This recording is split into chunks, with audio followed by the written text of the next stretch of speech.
আখির কথা শুনে চমকে গেল দেবা। সম্পূর্ণ জানতে ভিডিওটিতে একটি লাইক করে দেখতে থাকো। গৌরব ঝিলিককে জিজ্ঞেস করে সত্যিটা, যে তুমি এই শাড়িটা কোথা থেকে পেয়েছো। আর তার মধ্যে ঝিলিক ভাবে সর্বনাশ করেছে, এবার কি বলবো। এর মধ্যে নীলিমা এসে বলে, গৌরব তোর মামা ফোন করেছিল, তোর মামা বলল আখির তো সেরকম ভাবে কোথাও যাওয়ার জায়গা নেই, তাই তোর মামা বাড়ি থেকেই দিরাগমনটা সেরে আসিস। ঝিলিক তখন বলে, বাহ তাহলে তো খুব ভালোই হবে। গৌরব মনে মনে ভাবে, আখির সাথে তো বাড়িতেই ঠিক মতন কাটাতে পারছি না, আবার নাকি মামার বাড়িতে যেতে হবে, ভাবতেই কেমন যেন একটা লাগে। এই সুযোগে ঝিলিকও ঘর থেকে বেরিয়ে যায়।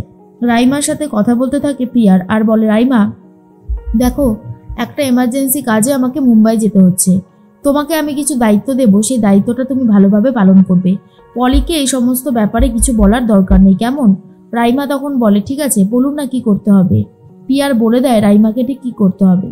রাইমা বলে, ঠিক আছে কাকামণি, আমি এটা করে দেব। এর মধ্যেই কমলা এসে ঝামেলা করতে শুরু করে পুষ্পর সাথে, আর বলে, এই যে পুষ্প, তুমি কি শুরু করেছো? হ্যাঁ, আমার দেবাটাকে একেবারে নিজের দখলে করে নিয়েছো। কাল দেবা এই বস্তি বন্ধ রেখেছিল জানো কেন? তোমার মেয়ের সম্বন্ধটাকে যাতে ভেস্তে দিতে পারে। এর মধ্যেই পুষ্প বলে, কি এত বড় কথা? দেবা ওই জন্যই আমাদের বাড়িতে ওই লোকদের আসতে দেয়নি। আমি তো দেবাকে কোনোভাবেই ছাড়বো না। এরপর ঝামেলা শুরু হয়ে যায়। চারানা গিয়ে দেবাকে তাড়াতাড়ি করে ডেকে নিয়ে আসে আর বলে যে ঝিলিক দিদির বাড়িতে আগুন লেগেছে। দেবা তো চলে আসে। তখনই পুষ্প বলে, এই দেবা, তুই কালকে বস্তি বন্ধ রেখে কেন বলতো ওই পাত্রপক্ষকে আসতে দিসনি? তুই কি ভালোবাসিস? ঝিলিককে বল, উত্তর দে, চুপ করে থাকিস না। কিন্তু আখি ইশারা দিয়ে বুঝিয়ে দেয় দেবাকে যে না বলতে, আর তখন দেবা কিছু বলতে পারে না, চুপ করে রয়েছে। এর মধ্যে কমলা বলে, তোমার এই মেয়ের কোনোদিনও বিয়ে হবে না। পুষ্প চ্যালেঞ্জ করে, অগ্রাণেই বিয়ে দেব এই ঝিলিককে, দেখি তুমি কি করে আটকাতে পারো। এর মধ্যেই দেবা বুঝতে পারে না যে ঝিলিক কেন বারণ করলো। ঝিলিককে তো আমি ভালোবাসি, আর এই সত্যিটা যদি সবাই জানতে পারে তাহলে অসুবিধার কি ছিল। কিন্তু ঝিলিক তো আমাকে বলতেই দিল না সত্যি কথাটা। এর মধ্যেই মনে মনে ঝিলিক ভাবে, যেভাবেই হোক আখিকে সবটা আমাকে জানতে হবে। কিন্তু পিয়ারের অফিসে তালা দেওয়া, আর এটা দেখার পরেই ঝিলিক ভাবে, যা অফিসে তো তালা দিয়ে গেছে, কি করব। এই বৌদিমণি মনে হয় সবটা জানে। ঠিক আছে, একটা প্ল্যান ভেবেছি।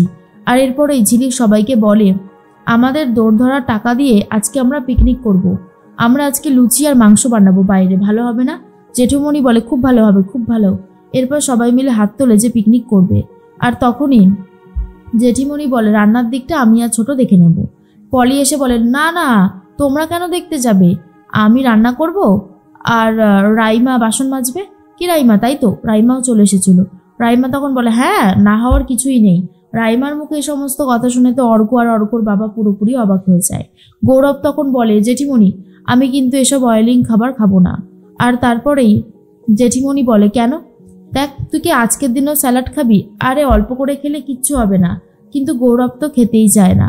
আর এভাবে আখির যে পরিবর্তনটা এসেছে এটা দেখার পরে ঠাম্মিও খুব খুশি হয়ে যায়।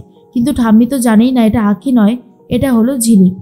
এর মধ্যেই দেবা কিছুতেই বুঝে উঠতে পারছে না আখি সবার সামনে, মানে ঝিলিক সবার সামনে সত্যি কথাটা কেন বলতে দিল না।